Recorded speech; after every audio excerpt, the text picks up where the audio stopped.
September 25, 1953. The Brooklyn Dodgers versus the Milwaukee Braves. Roy Campanella stepped into the batter's box in the bottom of the 8th inning. The Dodgers needed a spark. They needed their leader. Campanella swung at a fastball and sent it screaming into the left field seats. Home run. The crowd at Ebbets Field erupted. That season, Roy Campanella hit 41 home runs and drove in 142 runs. As a catcher, those numbers would be elite for any position. For a catcher, they were absolutely unheard of.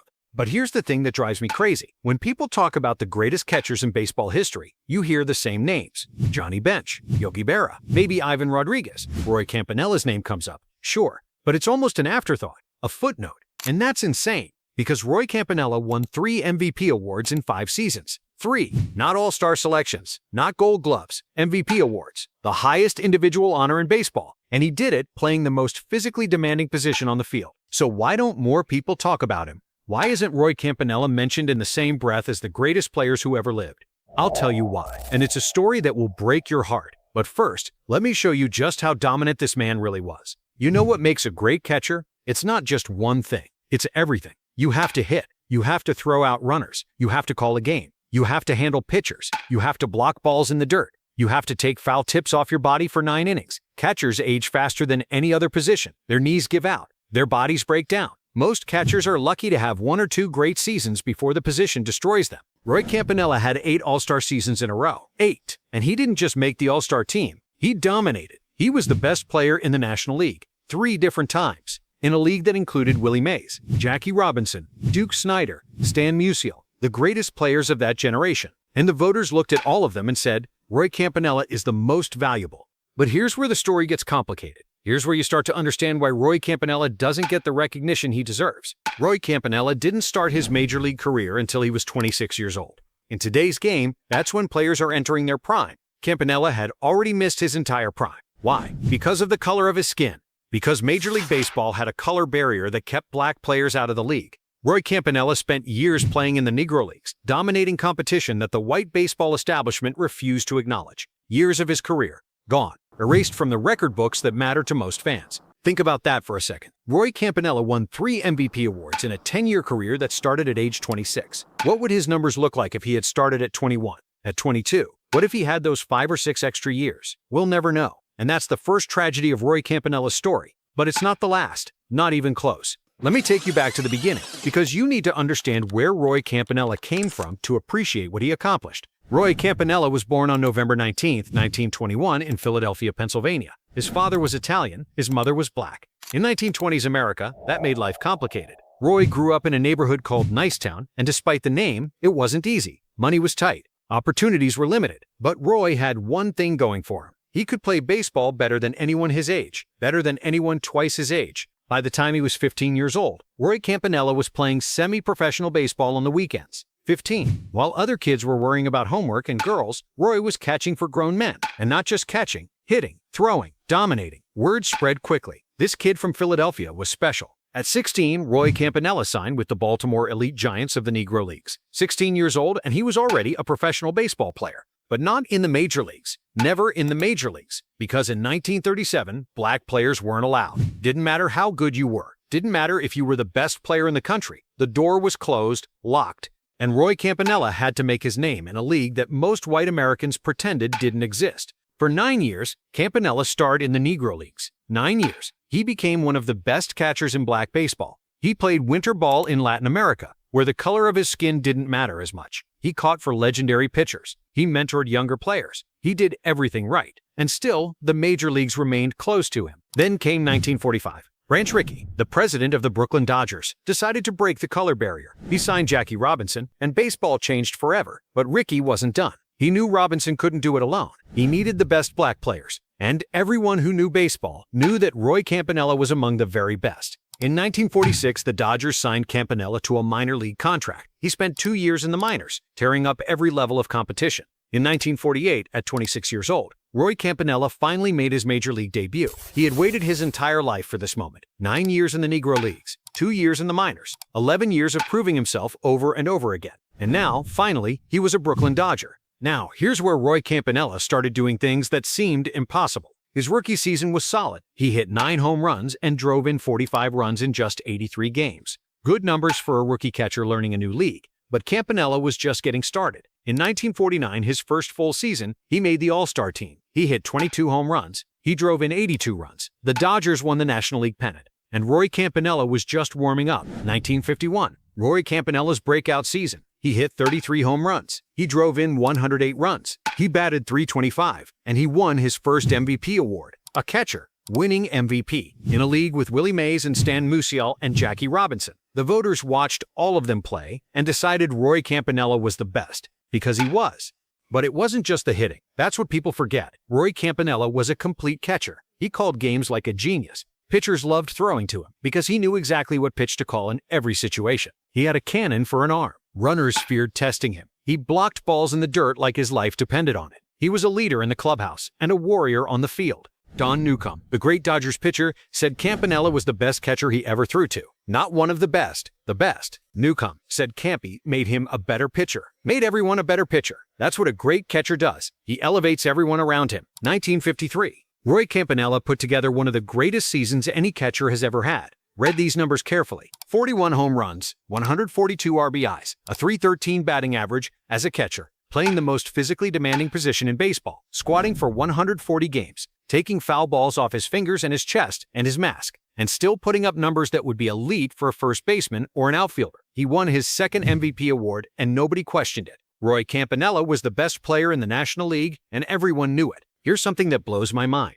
In that 1953 season, Campanella's 142 RBIs set a record for catchers that stood for decades. Decades. Think about all the great catchers who came after him. Johnny Bench, Carlton Fisk, Mike Piazza. None of them could touch what Roy Campanella did in 1953. But Campanella wasn't done. Not even close. 1955, the greatest season in Brooklyn Dodgers history. And Roy Campanella was right at the center of it. He won his third MVP award. Third in 5 seasons. Only 3 players in baseball history have won 3 or more MVP awards. Barry Bonds, Jimmy Foxx, and Roy Campanella. That's the company he keeps. That's the level he was operating at. He hit 32 home runs that year. He drove in 107 runs. He batted .318, and he led the Dodgers to their first World Series championship in franchise history. The 1955 World Series against the New York Yankees. The Dodgers had lost to the Yankees in the World Series 5 times before. 5 times. Brooklyn was cursed. Everyone said so. Wait till next year was the city's motto. But in 1955, next year finally came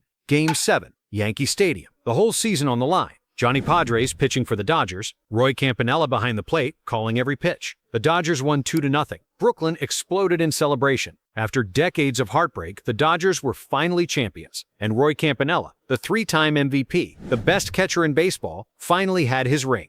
That should have been the beginning of a dynasty. That should have been the start of a legendary run. Roy Campanella was only 33 years old. He had years left. More MVP awards to win, more championships to chase. The future was bright.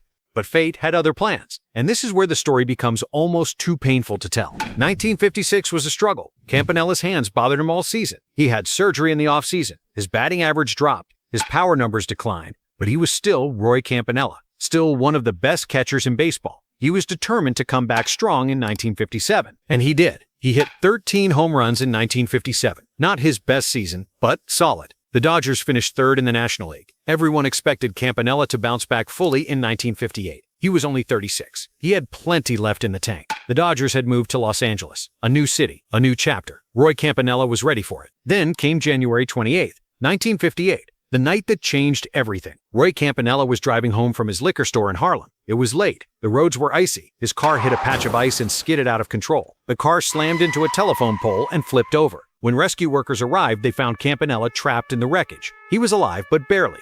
The doctors delivered the devastating news. Roy Campanella was paralyzed from the shoulders down, quadriplegic. At 36 years old, one of the greatest catchers in baseball history would never walk again, would never play again, would never do any of the things he had done so easily for his entire life. Just like that, it was over. A career that should have lasted 5 or 6 more years. A career that could have produced Hall of Fame numbers that nobody would ever question. Gone. Ended by a patch of ice on a cold January night. But here's what makes Roy Campanella a legend beyond baseball. Here's what separates him from almost anyone who ever played the game. He didn't give up. He didn't disappear. He didn't feel sorry for himself. At least not publicly. Roy Campanella spent the rest of his life in a wheelchair, and he spent that life spreading joy, He became an ambassador for the Dodgers. He coached, he mentored young players. He showed up at games and events with a smile on his face. He inspired everyone who met him. On May 7, 1959, the Los Angeles Dodgers held a tribute game for Roy Campanella at the Los Angeles Memorial Coliseum. 93,000 people showed up. 93,000. The largest crowd ever to attend a baseball game at that time. They came to honor a man who could no longer play, a man who would never catch another game. They came because Roy Campanella meant that much, not just to the Dodgers, to baseball, to America. The lights went out in the stadium. 93,000 people lit matches and lighters in tribute. Roy Campanella sat in his wheelchair at home plate, tears streaming down his face, surrounded by a sea of light. It remains one of the most powerful moments in baseball history. Roy Campanella was inducted into the Baseball Hall of Fame in 1969. First ballot. No debate. His plaque hangs in Cooperstown alongside the greatest players who ever lived. But when people talk about the best catchers ever, his name doesn't come up as often as it should. And that's the tragedy. That's what drives me crazy. In just 10 Major League seasons, Roy Campanella won 3 MVP awards. He hit 242 home runs. He drove in 856 runs. He made 8 All-Star teams. He won a World Series. He changed what people thought a catcher could be. He did all of this while dealing with racism that most of us can't even imagine. He did it while being told for years that he wasn't good enough to play in the white man's league. He did it while carrying the weight of being one of the first black players in baseball history. Compare him to Johnny Bench, who many call the greatest catcher ever. Bench played 17 seasons. Campanella played 10. Bench had 7 extra years to accumulate statistics. If Campanella had played those extra years in his prime, the years stolen by segregation, his numbers would be untouchable. Compare him to Yogi Berra, another all-time great. Berra won 3 MVP awards too, but Berra played 19 seasons. Campanella did it in 10. Berra had nearly twice as long to put up his numbers. Rate-wise, season by season, Roy Campanella was every bit Berra's equal, maybe better. Here's what really sets Campanella apart though, the intangibles that don't show up in the statistics. Roy Campanella was a leader. He was the emotional heart of those great Dodgers teams. Jackie Robinson was the pioneer, the trailblazer, the man who took the abuse and opened the door. But Campanella was the glue, the guy who kept the clubhouse together, the guy who made everyone feel like they belonged. White players, black players. It didn't matter to Campy. He treated everyone the same, and everyone loved him for it. Pee Wee Reese, the Dodgers shortstop and another Hall of Famer, said Campanella was the best teammate he ever had.